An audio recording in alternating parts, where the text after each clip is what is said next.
सूर्य उदय हो गया, द्रौपदी रोने लगी। आज कारण क्या है? मेरे पुत्र मुझे प्रणाम करने क्यों नहीं आए? सज्जनों विचार करिए, द्रौपदी की उस विचारधारा से अनुमान लगाइए।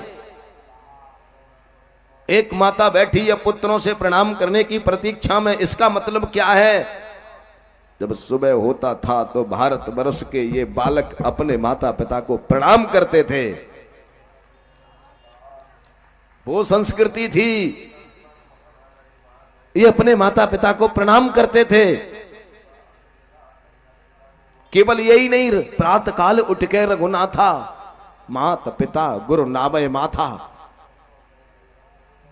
ये संस्कृति है इस भारत की, और इसी को कहते हैं सब वेद पुराण शास्त्र। प्रातः काले ईश वंदनम, जगते ही ईश्वर की वंदना करो। कराग्रे वसते लक्ष्मी, कर मध्य सरस्वती, करमूले तो गोविंद, प्रभाते कर दर्शनम।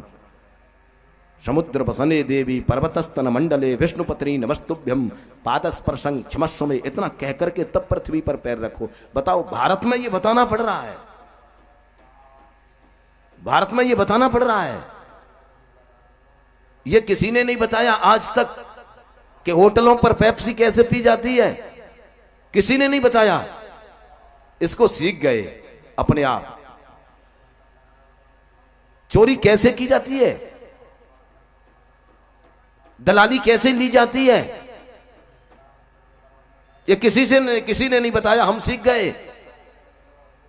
लेकिन सुबह जगते ही जो करना चाहिए उसको बताना पड़ रहा है, तो भी हम सीख नहीं रहे हैं। एक गिलानी का विषय है सज्जनों। तथा जनक जननी पद नमनम, इसके बाद माता पिता को प्रणाम करना चाहिए। लेकिन अब विडंबना देखो, सुबह हो गया, 8 बज गए, बेटा पड़ा है रजाई में और आवाज लगा रहा है, मां चाय बन गई कि नहीं? इससे अच्छा तो एक चुल्लू भर पानी में डूब करके मर जाए तो ठीक है। बुढ़ापे में भी माता पिता को इस तरह से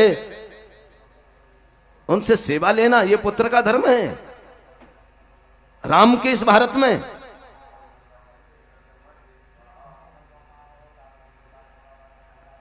ऐसे पुत्र के लिए तो महादेव कहते हैं, पार्वती मान है मात पिता नहीं देवा, साधन सन करवावे सेवा, जिनके ये आचरण भवानी, ते जानो निश्चर सम प्राणी।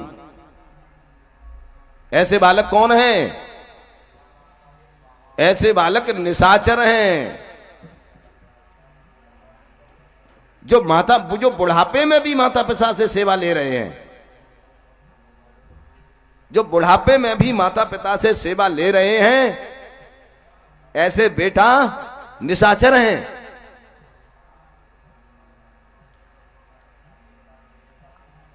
लेकिन बाहरी द्रौपदी अपने बेटाओं पर कितना विश्वास है। मेरे बेटा मुझे प्रणाम करने के लिए आएंगे, प्रतीक्षा में बैठी है।